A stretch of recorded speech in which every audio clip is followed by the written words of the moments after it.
2 Corinthians 8, starting at verse 16. But thanks be to God, who put into the heart of Titus the same earnest care I have for you.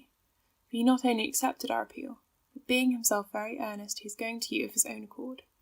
With him we are sending the brother who is famous among all the churches for his preaching of the gospel. And not only that, but he has been appointed by the churches to travel with us, as we carry out this act of grace that is being ministered by us, for the glory of the Lord himself and to show our goodwill.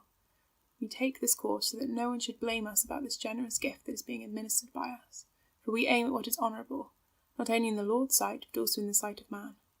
And with them we are sending our brother, whom we have often tested and found earnest in many matters, but who is now more earnest than ever because of his great confidence in you. As for Titus, he is my partner and fellow worker for your benefit, and as for our brothers, they are messengers of the churches, the glory of Christ. So give proof before the churches of your love, and of our boasting about you to these men.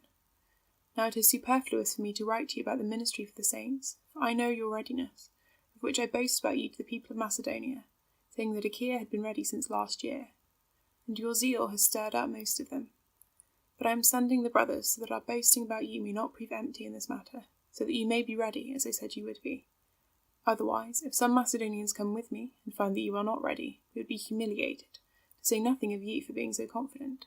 So I thought it necessary to urge the brothers to go on ahead to you and arrange in advance for the gift you have promised, so that it may be ready as a willing gift, not as an exaction.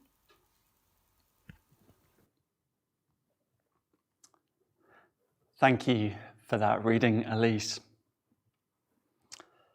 Well, I wonder, do you remember Tertullian's boast about Christians in his day from last week? He boasted that they share everything except their wives.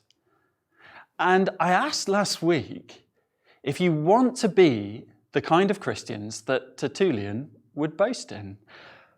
But the thing is, you've probably never heard of Tertullian. Well, I wonder, what about the Apostle Paul? Have you heard of him?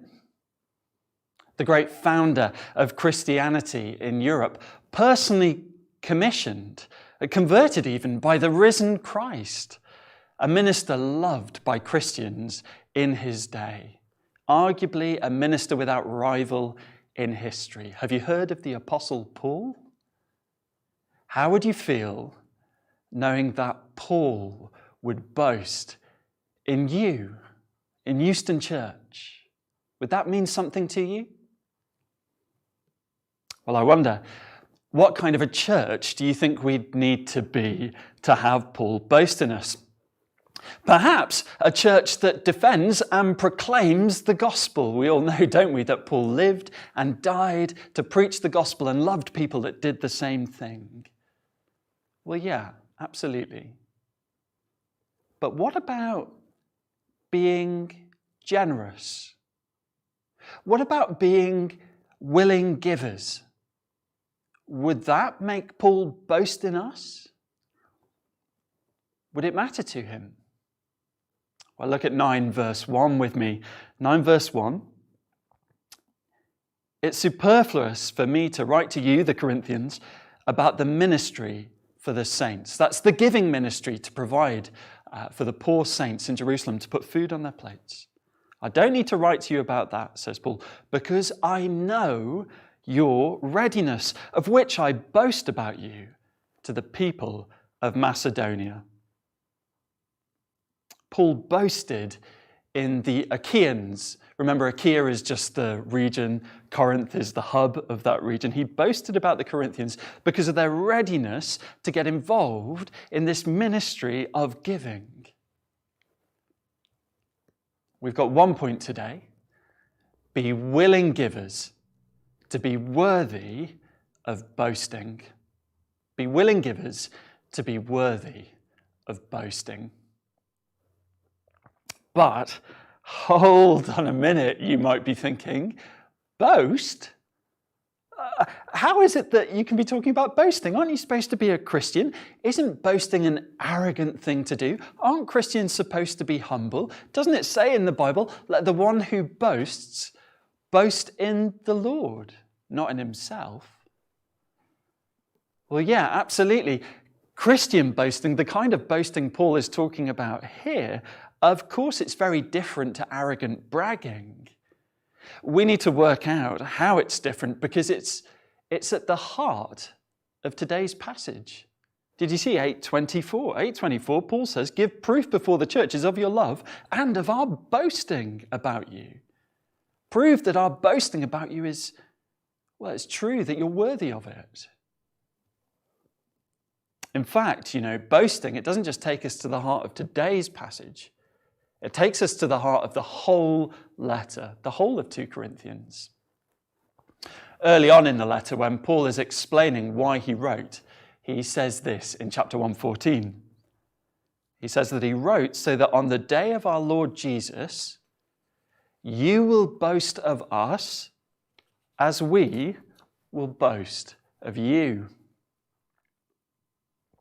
You see, in the first section of this letter, in chapters 1-7, Paul is trying to get the Corinthians to boast in his preaching ministry. That on the day of the Lord Jesus, you will boast of us. But then in chapters 8-9, the chapters we're studying, he, as it were, turns the table on the Corinthians.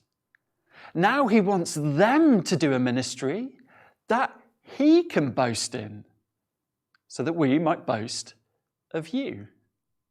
Only whereas in chapters 1-7, Paul talks about his preaching ministry, now in 8-9, he wants them to do a giving ministry that he can boast in. Isn't that striking? Paul even uses the same word for his preaching as he does for their giving, the word diakonia, ministry. It crops up in the passage today in 9 verse 1, the ministry for the saints. Now, he's not using the same word to describe his preaching and their giving because preaching and giving are exactly the same thing. Of course, they're very different things in some way. But both are Christian ministries. Both are driven by the gospel. Gospel ministries. Both are ministries worth boasting in. Be willing givers to be worthy of boasting. But again, hold on a moment. How is this not again just arrogance? Is Paul trying to make a sort of mutual regard society where people come to just flatter each other? Oh, you're so great. Oh, no, stop. No, actually, go on. Tell me how great I am. Oh, and by the way, you're great too, especially for noticing how great I am. Is that what's going on? Of course not. Do you remember how in our first talk of the series, we saw how the Macedonians' giving ministry was all of God's grace, all empowered by God?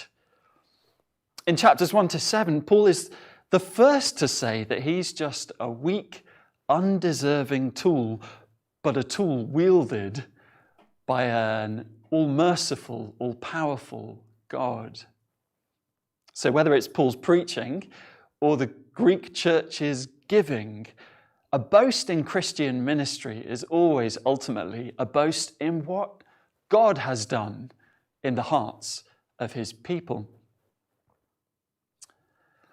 And actually, we might not use the word boast like Paul does here, but we still do this in our culture. I wonder if you saw any of the VE Day celebrations. Amy and I tuned in on Friday to listen to the Queen's address to the nation. She's addressed us a couple of times recently, hasn't she? And both times she's spoken with pride and admiration about the war generation. And then, really interestingly, she's told us that the war generation would be proud of us, would admire us. That's quite a claim, isn't it? And that's the same kind of mutual boasting that's going on in 2 Corinthians, or that Paul wants to go on, if only the Corinthians would be willing givers. To use Paul's terms, the Queen boasted in the war generation. their courage, their spirit, and then told us they would, as it were, boast in us if they could see the way we're going on with our battle today. And the point is that admiring them and hearing how they would admire us is meant to inspire us, to strengthen our resolve, to make us want to be worthy of them. Well, as the Corinthians admired Paul's preaching ministry and heard that he wanted to boast in their giving ministry, that he had been boasting in it, it was meant to inspire them and to deepen their resolve to be worthy of his admiration. But notice that today Paul doesn't actually just talk about himself. He does talk about himself in verses 20 to 21, but he also gives us little vignettes of 3 other Christians. He's showing us the kind of Christians that we should admire and the kind of Christians we should want to admire us. Did you see in verses 23 to 24? 8:23. As for Titus, he is my partner and fellow worker for your benefit. And as for our brothers, they are messengers of the churches, the glory of Christ. It's really interesting, this verse, because it almost sounds as if Paul is introducing Titus to the Corinthians, but if we'd read the rest of the letter so far, we'd know that's not the case. They know Titus. Titus has already made trips to Corinth. He's spent weeks, maybe months with them. So why is Paul talking about Titus in this way here? Well, I wonder if the Corinthians were in danger of taking Titus for granted. Paul's troubleshooter who just has to go around the Mediterranean doing what Paul says. Well, Paul now puts Titus on the same level as himself. My partner, my fellow worker for your benefit. He's bigging Titus up, saying, you should admire this man, Corinth. And the same for these 2 unnamed brothers. They're not just messengers. They're messengers of the churches, the glory of Christ. Messengers don't come more important than this. These are the kind of men that the Corinthians should be excited to have come visit them, the kind of men they should admire, the kind of men they should want to admire them. And so, 8:24, do you see what he next says? So, give proof before the churches of your love and of our boasting about you to these men. Prove that you're worthy of admiration. I was thinking how to explain this dynamic for the Facebook generation. If you like somebody, you then want to be like them so that they will like you. I think that might be sort of what the dynamic is with social media influencers. So do you know who this is? Get a picture up. Apparently, I didn't know who she was, but apparently it's Selena Gomez. She's an actress, I think, or a singer. Loads of people admire her. She and Cristiano Ronaldo are vying for the most followers on Instagram, apparently. And clothing brands, as you can see from the picture, are lining up to get Selena to wear their stuff in sponsored posts because they know that people admire her, that people want to be like her. And I imagine the greatest thrill ever for somebody who follows Selena would be to have Selena follow them back, to like their posts back.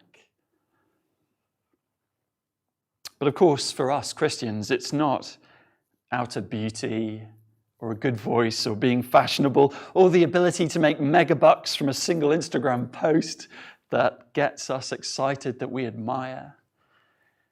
We should admire real love. The kind of love that makes a person a willing giver. That's what Paul admired in the Corinthians. And it looks interestingly, like other Christians admired it in the Corinthians too. Did you see 9 verse 2? Paul says, I know your readiness, of which I boast about you to the people of Macedonia, saying that Achaia has been ready since last year, and your zeal has stirred up most of them. In verse 5, Paul goes on to imply that the Macedonians had earlier made promises to give. He talks in 9 verse 5 about the gift you have promised. And Paul was so impressed by their early promise to give that he praised them to the Macedonians. And then the Macedonians admired what they saw so much that they got excited about giving too. And then they wanted to do likewise. Isn't it interesting? The Macedonians giving that we saw at the beginning of this series in chapter 8, it was all inspired by Corinth. Only now it looks as though Corinth might have been losing some of their willing. And so Paul has had to use Macedonia to stir up Corinth again. And actually, if Corinth don't come good on their promises, 9 verse 4, it would be very humiliating indeed. If some Macedonians come with me and find that you're not ready, we'd be humiliated, to say nothing of you for being so confident. What will come of their promises? Will they follow through on their willing? When it comes to giving, it's so easy, isn't it, to start out with good intentions and great words, but how often do those early promises prove empty? I think this is my big battle when it comes to giving ministry. When I hear of a need, it gets me all excited. Sometimes I even talk a good game on giving with my friends and family, but when it comes to putting my money where my mouth is, my good intentions sometimes prove insubstantial. My love proves a little limp. My willing too weak. Well, as we look at Paul and Titus and the two brothers in verses 16 to 23 in chapter 8, we see men who gave themselves wholeheartedly to giving ministry out of love that lasted over a long time. These are men of integrity that Paul is describing to us, whose willing words, whose good intentions issue in action. These are ministers worth boasting in, the kind of people we should want to be like, the kind of people we should want to like us. Let's look at them in turn. So first of all, Titus, in 8 verse 16. Did you notice Titus is remarkable for his earnest care? Thanks be to God who put it into the heart of Titus the same earnest care that I have for you, writes Paul. Earnest care. It means that Titus, and Paul notice for that matter, that they care for real. It's not a sham. It's not a show. You see it in the way that Titus doesn't need to be asked twice to go on ahead to the Corinthians to see how they are getting on. So 8 verse 17, for he not only accepted our appeal, but being himself very earnest, he's going to you of his own accord. Now, yeah, Paul does appeal to him to go ahead to the Corinthians, but he's going also because he wants to go of his own accord. He doesn't drag his heels when asked. And if you remember chapter 8, verse 3, you'll remember that the Macedonians gave in a similar way, of their own accord, 8 verse 3. You see, love doesn't wait to be told to care for others. Love takes the initiative because love is willing. Paul doesn't want to pressure the Corinthians into giving. He wants them to admire Titus's earnest care. He wants the Corinthians to give of their own accord, A willing gift, he writes in 9 verse 5, not an exaction. I wonder, do you feel like you've been dragged into thinking about giving by these sermons in 2 Corinthians? I hope not. I hope they're challenging you to do something that you want to do of your own accord. Well, next, let's look at the first anonymous brother in verse 8:18. The brother who is famous among all the churches for his preaching of the gospel. I love this verse. Do you see how Paul messes with the way that fame works here? We love to name drop famous people, don't we? But Paul just never tells us this famous man's name. He's just the brother.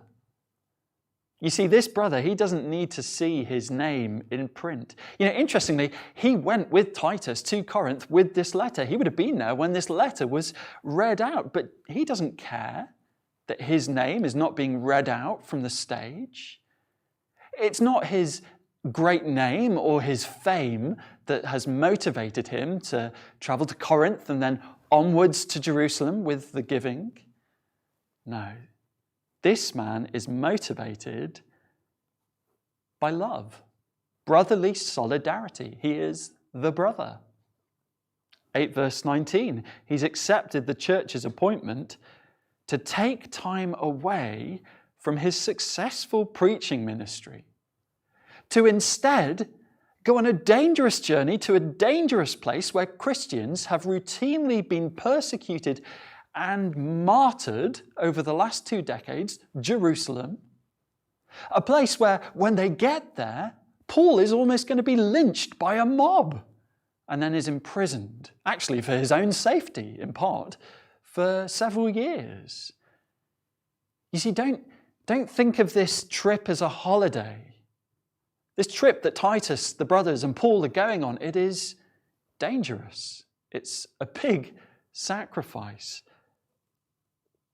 And notice this brother, he doesn't excuse himself from this dangerous trip on the grounds that, he shouldn't be waiting on physical tables when he could be feeding people spiritually with his preaching.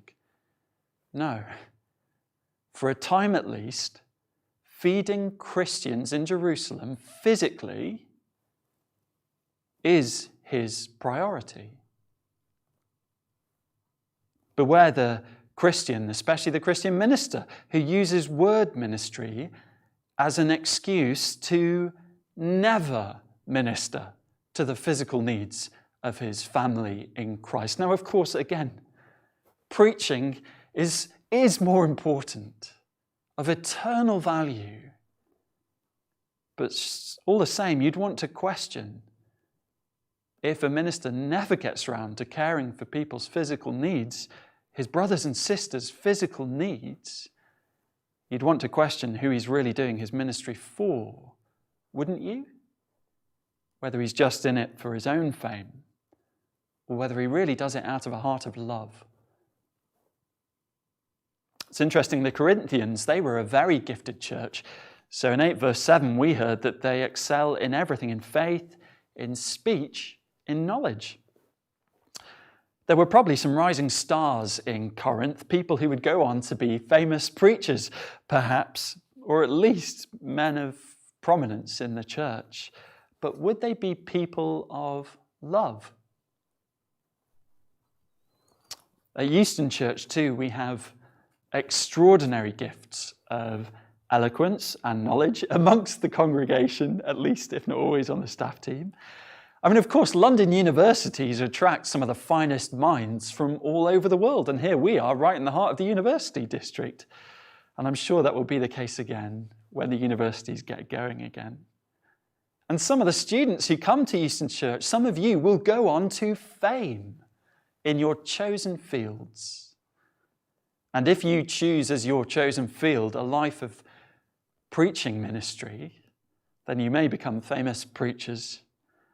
At the very least, many of you will go on to be prominent lay leaders in your churches in years to come.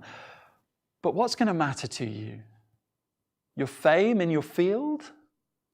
Your prominence amongst the people you lead? Or providing for the needs of persecuted saints? What's going to motivate you? Yourself, your fame, or love? Well, let's move on to the next brother, our second brother in 8 verse 22. The brother whom we have often tested and found earnest. You see it again? Earnest in many matters. You see, anybody can put on a good front for a fortnight and talk about their willing, but love is never fly by night.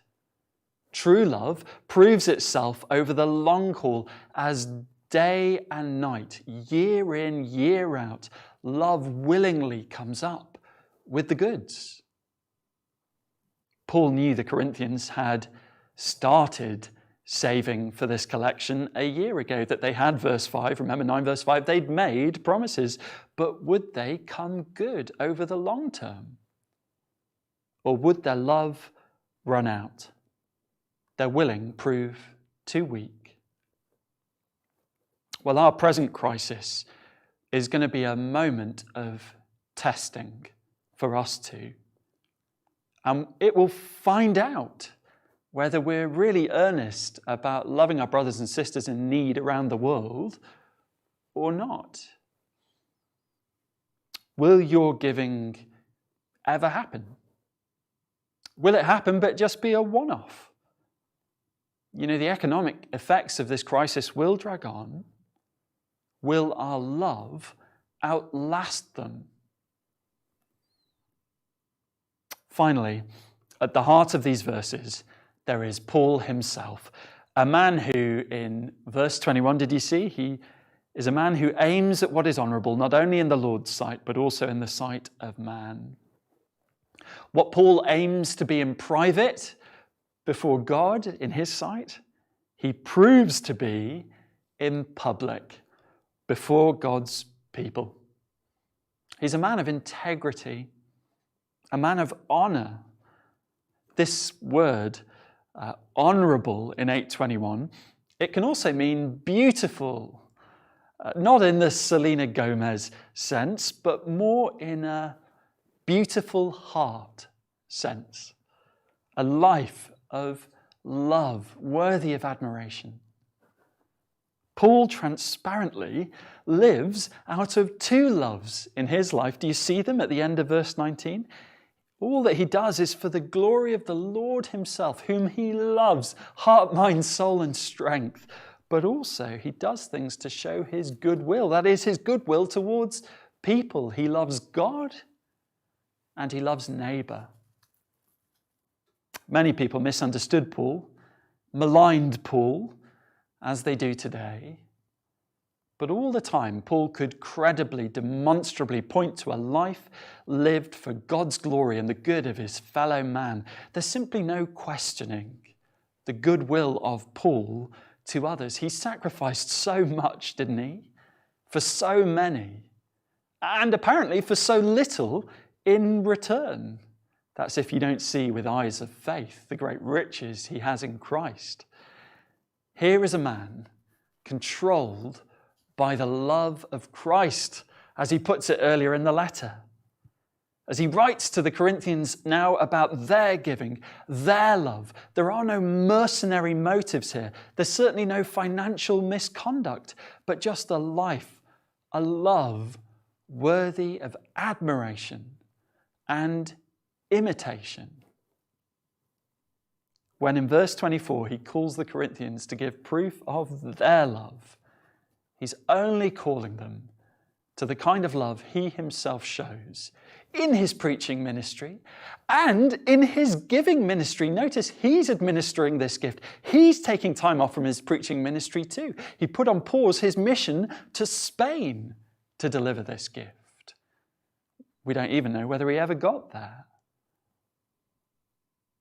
Many of you have already taken the initiative to find ways to share your abundance. Others have been asking how to give, and it's great to see you're willing.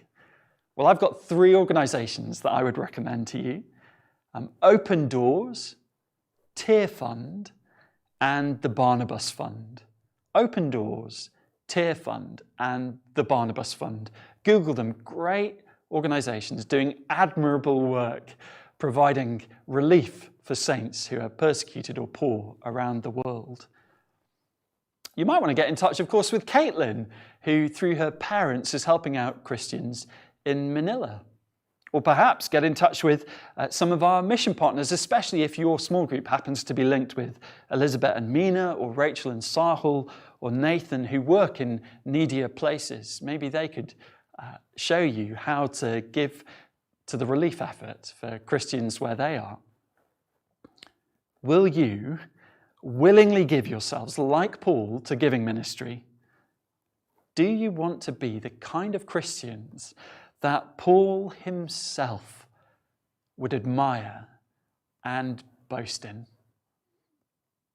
We often claim at Euston Church to be a church with a reputation for love. And under God, we are rightly proud of that. Well, it's time to live up to our reputation.